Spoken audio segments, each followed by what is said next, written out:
So today we will discuss about internal features of Selaginella.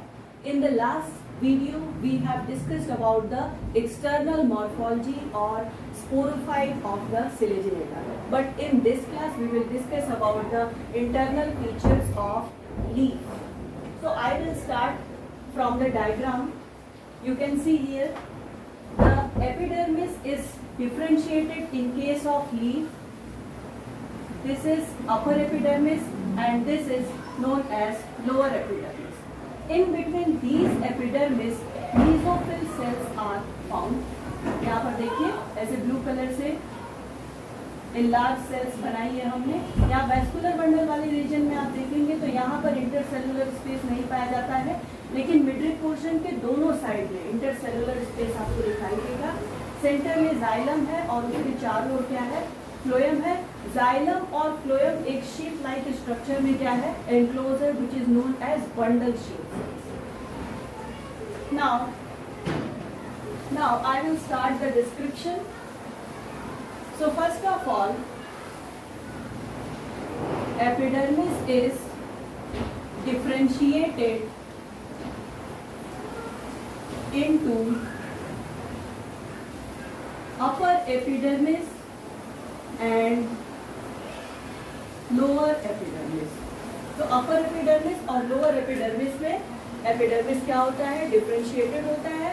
आपको पहले भी बता चुके हैं कि सिलेजिनेला की लीफ कैसी होती है, वेरी स्मॉल और सिंपल टाइप की लीफ होती है. द सेकेंड थिंग कि अपर एपिडर्मिस और लोअर एपिडर्मिस दोनों में जो सेल्स का टाइप है वो कैसा होता है, सिमिलर टाइप. यानी कि similar type of cells are present in upper epidermis as well as lower epidermis. So now some about stomata. Stomata is generally present on the lower epidermis region, but in some species of Selaginella it is found on both the surfaces. Mostly found on lower surface. Now the next point is in between these two layers, upper epidermis and lower epidermis, mesophyll cells is present. Mesophyll cells present होती है and mesophyll is undifferentiated here. Mesophyll is undifferentiated generally, but in some species, for example Selaginella lyli, it is differentiated. ये क्या होता है, differentiated होता है. Generally it is undifferentiated, but in case of Selaginella lyli it is differentiated into किसमें differentiated होता है. देखिए mesophyll differentiated होता है spongy parenchyma and palisade cells. तो palisade cells और spongy parenchyma में क्या होता है, ये differentiated होता है. Only in case of Selaginella lyli. Now what are mesophyll cells? Actually, mesophyll cells are a type of spongy cells which are loosely arranged. They are loosely arranged and it provides the main photosynthetic part to the Selaginella plant body, and due to loosely arrangement of these mesophyll cells, intercellular spaces are present. Now, in the midrib region where vascular bundle is present, intercellular spaces are absent. तो generally क्या है, intercellular spaces are present due to loosely arranged mesophyll cells.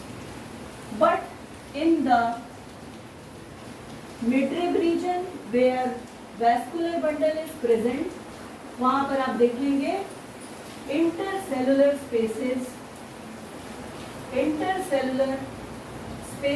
are absent. तो ये क्या होते हैं? Absent होते हैं. Now क्लोरोप्लास्ट की अगर बात करें तो क्लोरोप्लास्ट मेसोफिल सेल्स में भी पाया जाता है और एपिडर्मल सेल्स में भी पाया जाता है. तो दोनों ही सेल्स क्या होती हैं? They take part in the process of photosynthesis, but spongy parenchyma cell is the main portion which take part in the process of photosynthesis. Now, some points about vascular bundles. The vascular bundles आप देख सकते हैं प्रोटोस्टिल यहाँ पर पाया जा रहा है. The center is occupied by xylem, and this centrally located xylem is surrounded by phloem. Now these xylem and phloem are enclosed in a sheath-like structure which is known as bundle sheath cells.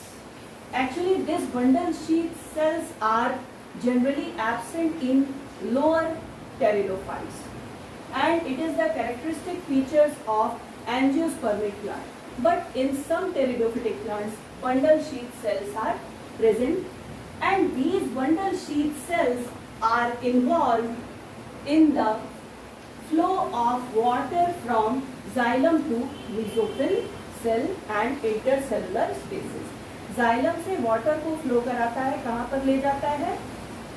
Mesophyll cells को देता है और intercellular spaces में क्या करता है? Flow करता है. नाउ जनरली अगर आप देखेंगे तो केवल एक ही वैस्कुलर प्रेजेंट होता है जो कि लीफ के मिडरिब वाले पोर्शन में प्रेजेंट होता है. तो that's all about the internal features of leaf of Selaginella.